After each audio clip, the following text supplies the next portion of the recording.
Assalamualaikum warahmatullahi wabarakatuh. Di sini kami dari kelompok 4 akan mempresentasikan materi mengenai penilaian keterampilan abad 21. Sebelumnya izinkan terlebih dahulu untuk memperkenalkan anggota kelompok 4. Yang pertama ada saya sendiri, Helmi Putri Sulastri, dan juga ada Nenden Sri Rahayu. Baik, langsung saja ke pembahasannya. Yang pertama ada pengertian dari penilaian. Nah, pada pertemuan sebelum-sebelumnya kan kita sudah bahas pengertian dari penilaian. Kita ulas kembali. Jadi, menurut PSNP, penilaian merupakan serangkaian kegiatan untuk memperoleh, menganalisis, dan menafsirkan data tentang proses dan hasil belajar peserta didik yang dilakukan secara sistematis dan berkesinambungan.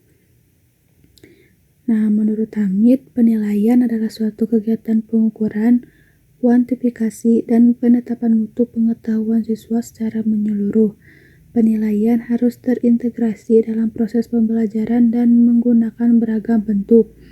Salah satu prinsip penilaian adalah bersifat menyeluruh dan berkesinambungan. Dengan demikian, guru harus menggunakan berbagai teknik penilaian yang sesuai dan mencakup semua aspek kompetensi untuk menentukan adanya perkembangan kemampuan peserta didik.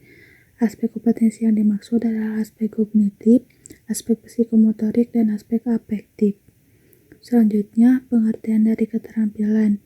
Dennett menyatakan bahwa keterampilan sebagai pemikiran seseorang, bahwasanya keterampilan yang dimiliki pada orang lain adalah bentuk proses mendapatkan pengetahuan yang diperoleh lewat proses latihan, training, atau lewat pengalaman yang bervariasi. Kata keterampilan dalam bahasa lain merujuk pada kecekatan. Jadi, keterampilan secara sederhana dapat diartikan sebagai orang yang mampu menyelesaikan pekerjaan dengan cepat dan benar. Jika seseorang tersebut mengerjakan dengan cepat dan masih ada kesalahan, maka tidak termasuk dalam kategori cekatan. Namun sebaliknya, jika seseorang mengerjakan pekerjaan dengan lambat, namun diselesaikan dengan baik, maka orang tersebut dapat dikategorikan cekatan atau terampil. Tadi kan sudah dibahas mengenai pengertian dari keterampilan. Nah, selanjutnya pengertian dari keterampilan abad 21. Nah, keterampilan abad 21 adalah kemampuan yang dibutuhkan oleh siswa agar dapat berkolaborasi dan berkompetisi dalam pesatnya perkembangan teknologi dan ekonomi global. Kita juga tahu teknologi pada zaman sekarang itu sangat berkembang dengan pesat. Bahkan banyak negara-negara yang bersaing dalam mengembangkan si teknologi tersebut. Dalam dunia pendidikan juga, teknologi tersebut bisa dimanfaatkan baik oleh pendidik maupun peserta didik. Nah, jadi peserta didik harus mempunyai kemampuan untuk memanfaatkan teknologi yang ada untuk meningkatkan kualitas belajarnya. Nah, jadi apa saja sih keterampilan yang harus dimiliki oleh peserta didik di abad 21 ini? Yang pertama ada communication atau komunikasi, yang kedua ada collaboration atau kolaborasi, yang ketiga ada critical thinking dan problem solving atau berpikir kritis dan menyelesaikan masalah, dan yang keempat creativity dan inovatif atau kreativitas dan inovasi. Kita bahas satu persatu. Yang pertama komunikasi. Komunikasi merupakan kemampuan dasar yang harus dikuasai oleh setiap manusia. Komunikasi adalah alat untuk menyampaikan pesan kepada penerima pesan. Supaya informasi dapat diterima secara efektif, maka harus memenuhi prinsip jelas, tidak membingungkan, dan dapat dipahami dan juga terstruktur. Selain itu, komunikasi juga memiliki aturan dan etika yang harus diikuti supaya komunikasi tidak merugikan penerima. Yang kedua, kolaborasi. Kolaborasi adalah kegiatan yang dilakukan secara bersama-sama oleh dua orang atau lebih dengan tujuan yang sama. Kolaborasi dilakukan dengan mengutamakan keuntungan kedua belah pihak.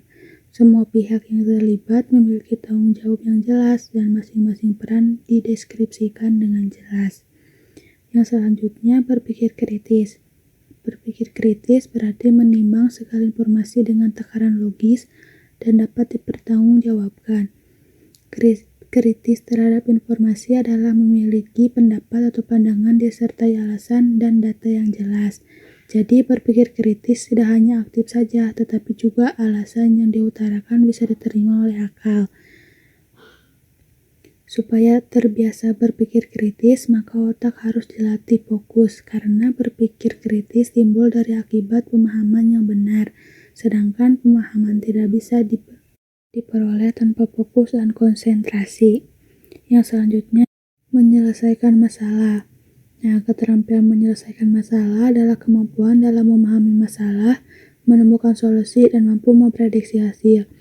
Di dalam menyelesaikan masalah pasti melibatkan keterampilan pengambilan keputusan, karena untuk menemukan solusi yang paling tepat pasti diikuti oleh alternatif solusi yang lainnya. Nah, di sini ada prosedur untuk menyelesaikan masalah. Yang pertama ada mendefinisikan masalah, yang kedua mencari alternatif solusi, yang ketiga menentukan pilihan solusi yang paling tepat di antara banyak alternatif pilihan lainnya, yang keempat menerapkan solusi terhadap permasalahan, dan yang kelima memprediksi hasil dari penyelesaian masalah tersebut. Yang selanjutnya, kreatif. Kreatif merupakan kemampuan dalam mengadakan hal baru yang sebelumnya belum ada. Kreatif membutuhkan keberanian karena hal yang baru biasanya menimbulkan masalah tersendiri disebabkan ketidaksiapan terhadap hal baru tersebut. Kreatif juga melakukan di luar kebiasaan orang secara jamak. Nah, yang terakhir, inovasi. Inovasi adalah melakukan penambahan nilai baik dari kreativitas maupun aspek lainnya terhadap segala yang telah ada sebelumnya. Keterampilan inovasi timbul atas keadaan yang membutuhkan atau ingin meningkatkan kemampuan barang yang sudah ada. Keterampilan menginovasi juga identik dengan kemampuan menganalisis, memodifikasi, dan pembaruan. Selanjutnya kita akan bahas indikator dari yang kita bahas sebelumnya, yaitu communication, kolaborasi, critical thinking, dan problem solving, dan creativity dan inovatif. Disingkat juga dengan 4C. Kita akan bahas satu persatu. Yang pertama ada indikator berkomunikasi. Di sini ada dua aspek, yaitu aspek berpikir dan aspek melakukan. Pada aspek berpikir, indikator capaiannya, siswa mampu mengetahui apa yang ingin disampaikan dan juga mengetahui cara menyampaikan pesan tersebut. Nah, pada aspek melakukan, siswa mampu mengutarakan pesan dengan jelas, tidak membingungkan, dan mudah dipahami. Siswa juga mampu menyampaikan pesan dengan memperhatikan sopan santun, estetika, dan tidak menyinggung perasaan. Dan juga mampu menyampaikan pesan dengan suara yang pas, tidak terlalu keras, dan juga tidak terlalu lirih. Selanjutnya, indikator berkolaborasi. Pada aspek berpikir, indikator capaiannya yaitu siswa mampu menunjukkan tujuan kolaborasi dan juga mampu menunjukkan pesan dalam melakukan kolaborasi. Pada aspek melakukan, siswa mampu menyesuaikan dengan anggota, mampu berbaur dengan anggota dengan melaksanakan tugas penuh tanggung jawab, dan juga mampu menaati aturan yang telah disepakati dalam kelompok. Indikator selanjutnya itu indikator berpikir kritis. Pada aspek berpikir, indikator capaiannya, siswa mampu menyajikan argumen, mampu menganalisis argumen, dan mampu menarik kesimpulan. Pada aspek melakukan, siswa mampu menjelaskan informasi berdasarkan data, fakta, dan bukti yang logis. Siswa juga mampu menganalisis data untuk memperkuat sebuah argumen dengan berdasarkan bukti dan alasan yang logis, dan juga mampu menarik kesimpulan berdasarkan data-data yang ada. Indikator selanjutnya yaitu menyelesaikan masalah. Pada aspek berpikir, indikator capaiannya yaitu siswa mampu berpikir definisi masalah, juga mampu mencari penyelesaian yang paling tepat. Pada aspek melakukan, siswa mampu mengidentifikasi masalah, penyebab, dan akibat masalah. Siswa juga mampu menunjukkan berbagai alternatif penyelesaian masalah. Siswa mampu mengambil keputusan cara menyelesaikan masalah yang paling tepat dan juga mampu mendeskripsikan hasil dari penyelesaian yang telah dilakukan. Indikator selanjutnya, indikator kreatif. Pada hasil berpikir, siswa mampu mengkreasi ide atau gagasan. Siswa juga mampu menghasilkan hal baru atau memodifikasi hal yang sudah ada. Siswa mampu mengelaborasi, menemukan, menganalisis, dan mengevaluasi ide yang telah dibuat untuk diperbaiki dan ditingkatkan kualitas idenya. Pada hasil melakukan, siswa mampu mengkomunikasikan ide baru secara efektif kepada orang lain. Siswa mampu berpikir secara terbuka dan responsif terhadap hal-hal baru dalam kelompok. Siswa mampu mendemonstrasikan hal-hal baru dan juga siswa mampu mengungkapkan kekurangan ide yang telah dibuat. Indikator terakhir yaitu indikator inovatif. Pada aspek berpikir, indikator capaiannya yaitu siswa mampu berpikir imajinatif. Siswa juga mampu menciptakan ide atau gagasan ke dalam sebuah karya. Siswa mampu mengkreasikan barang menjadi produk baru, juga mampu membuat produk yang bermanfaat dan memiliki nilai seni. Pada aspek melakukan, indikator capaiannya, yang pertama, siswa mampu berpikir tentang suatu hal dengan cara yang berbeda. Yang kedua, siswa mampu menemukan ide, membuat produk dari bahan yang ada di sekitar. Yang ketiga, siswa mampu mewujudkan idenya ke dalam sebuah produk. Dan yang keempat, siswa mampu mengkreasikan produk menjadi barang yang bermanfaat dan memiliki nilai seni. Baik, mungkin itu saja yang dapat saya sampaikan. Mungkin materi selanjutnya akan dibahas oleh Saudari Nenden. Assalamualaikum warahmatullahi wabarakatuh.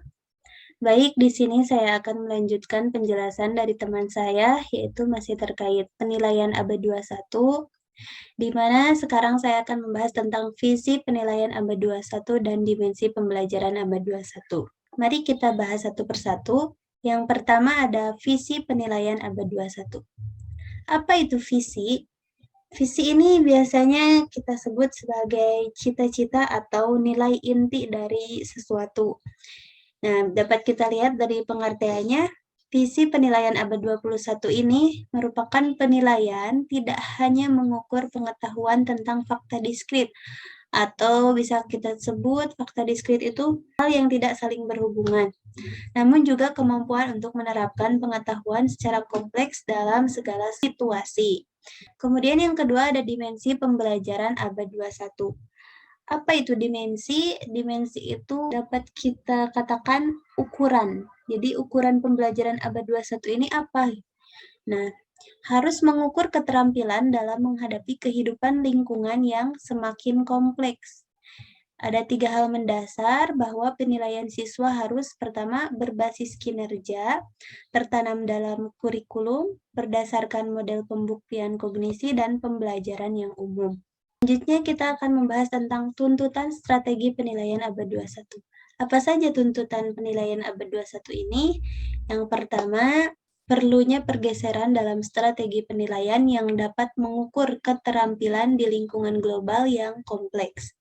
Penilaian pada abad 21 ini harus beralih untuk mengukur kemampuan siswa untuk berpikir kritis, menyelesaikan masalah, mengumpulkan informasi, dan membuat keputusan yang masuk akal serta beralasan sambil menggunakan teknologi. Jadi itu merupakan tuntutan pertama dalam penilaian abad 21 ini. Yang kedua, penilaian harus memberikan tugas berbasis solusi. Keterampilan akan lebih berfokus pada keterampilan operasional siswa, seperti keahliannya menggunakan banyak sumber secara tepat dan efisien, bukan pada apakah siswa telah merespon secara benar yang disampaikan oleh guru. Ya. Kemudian, penilaian tidak hanya untuk memenuhi persyaratan atau tuntutan pemerintah saja, tapi mempersiapkan anak-anak untuk memiliki kesiapan menghadapi tantangan di lingkungan global yang kompleks di masa depan. Kemudian tuntutan selanjutnya yaitu Penilaian pada siswa dilakukan dengan dasar penilaian yang mengarah pada tindakan berbasis kelas. Hal ini disebabkan karena secara keseluruhan, penilaian tidak hanya dapat memberikan penilaian pada siswa saja, namun juga membantu guru dan siswa untuk melakukan evaluasi. Dan yang terakhir, pada pembelajaran abad 21 ini tentu juga membutuhkan penilaian yang sesuai dengan pembelajaran abad 21. Di mana sebelumnya telah dibahas apa saja kompetensi-kompetensi abad 21 ini, jadi kita bisa menyesuaikan penilaian dan pembelajaran seperti apakah dalam abad 21 ini. Kemudian selanjutnya praktik penilaian abad 21. Nah, penilaian abad 21 ini harus dapat mengukur atau mengamati penguasaan siswa di sepanjang beberapa bidang atau cabang yang berbeda. Selain itu, menilai pekerjaan siswa menggunakan rubrik atau biasa kita sebut rubrik itu suatu panduan bagi seorang guru atau fasilitator pembelajaran untuk melakukan penilaian yang konsisten dan dapat dipertanggungjawabkan terhadap mutu pekerjaan siswa atau mahasiswanya. Serta daftar periksa itu merupakan hal yang sangat penting dan tidak semua penilaian ini harus formal dan dipublikasikan. Jadi penilaian ini bisa saja hanya untuk pegangan guru agar bisa mengevaluasi siswanya dan proses pembelajarannya. Nah, kemudian penilaian ini terbagi menjadi dua, yaitu ada penilaian sumatif dan penilaian formatif. Mari kita bahas satu persatu. Yang pertama, penilaian sumatif abad 21. Nah, penilaian sumatif abad 21 ini merupakan penilaian keterampilan pada akhir instruksional atau pembelajaran dan memberikan akuntabilitas atau syarat dasar serta ukuran bagaimana sekolah atau kabupaten dan negara mencapai kompetensi keterampilan abad 21 pada siswanya. Jadi penilaian sumatif ini dilakukan di akhir pembelajaran untuk mengukur apakah kompetensi keterampilan abad 21 ini tercapai oleh suatu sekolah atau tidak. Kemudian untuk penilaian formatif, nah penilaian formatif ini merupakan penilaian yang terjadi selama proses pembelajaran berlangsung, meliputi penugasan, pemberian pertanyaan, kinerja siswa, dialog guru dan siswa, diskusi. Nah, penilaian formatif ini harus menjadi bagian dari strategi penilaian keseluruhan yang diberlakukan di sekolah atau distrik. Jadi perbedaan antara sumatif dan formatif di sini, sumatif ini dilakukan di akhir, sedangkan formatif ini ketika pembelajaran berlangsung. Selanjutnya ada contoh-contoh bentuk penilaian sumatif pembelajaran abad 21. Di mana yang pertama ada penilaian harian atau PH, yang kedua penilaian tengah semester atau PTS, kemudian penilaian akhir semester atau PAS, kemudian penilaian akhir tahun PAT, atau ujian sekolah atau US. Atau yang terakhir itu ujian nasional. Itu merupakan bentuk-bentuk penilaian sumatif.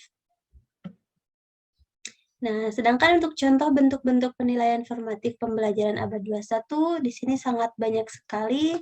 Di antaranya ada observasi atau pengamatan, kemudian questioning, diskusi, ada exit admit slips, lembar catatan belajar peserta didik, ada self and peer assessment, dan lain sebagainya. Mungkin teman-teman untuk lebih jelasnya bisa mencari satu persatu bagaimana seperti apa bentuk dari penilaian ini. Di sini saya akan mencontohkan beberapa saja, khususnya dalam penilaian keterampilan abad 21. Di sini contohnya saya menggunakan bentuk penilaian observasi. Nah, observasi ini termasuk ke dalam penilaian sikap siswa. Di mana di sini juga ada lampiran instrumen penilaiannya. Nah, biasanya observasi ini dilakukan oleh guru untuk melihat sikap siswa. Nah, di mana kita lihat di contoh ada lembar penilaian pada kegiatan diskusi pada mata pelajaran fisika kelas 11 semester 1, kemudian topiknya proyek model perahu sederhana. Indikator capaian dari penilaian ini, maksud saya dari topik ini yaitu Siswa menunjukkan perilaku kerjasama, rasa ingin tahu, santun, dan komunikatif sebagai wujud kemampuan memecahkan masalah dan membuat keputusan.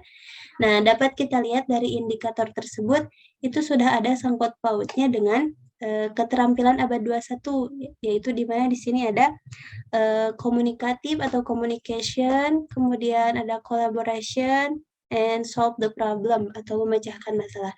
Nah, ini merupakan kompetensi-kompetensi pada keterampilan abad 21. Kemudian selanjutnya ada contoh dari self-assessment atau penilaian diri sendiri.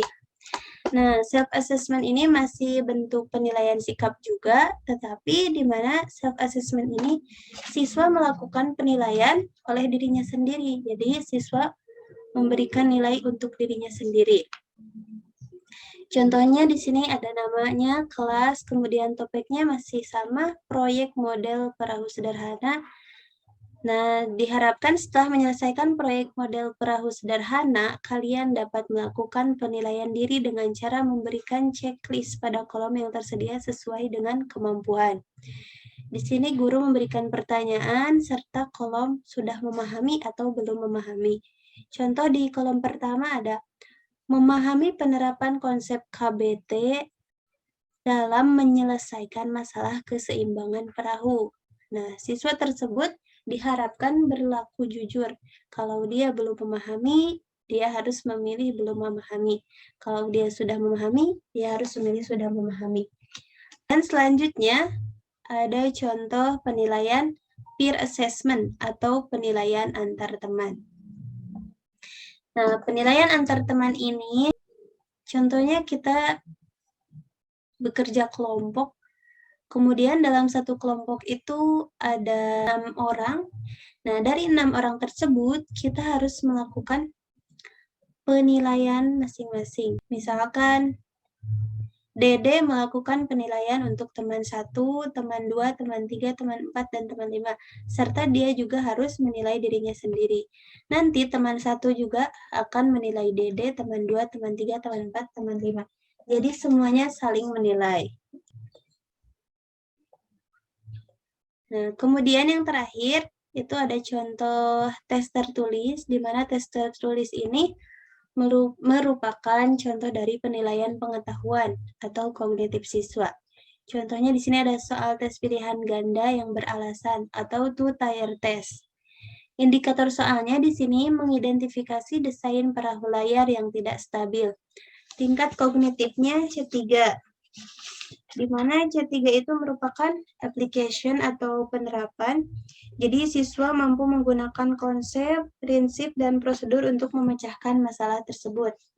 Contoh soalnya, jika kelima perahu ini terkena gaya dorong, angin yang sama kuat, desain perahu yang paling tidak stabil adalah gambar. Nah, jadi di sini siswa akan diharapkan untuk memilih salah satu dari A, B, C, D, E, kemudian alasannya seperti apa.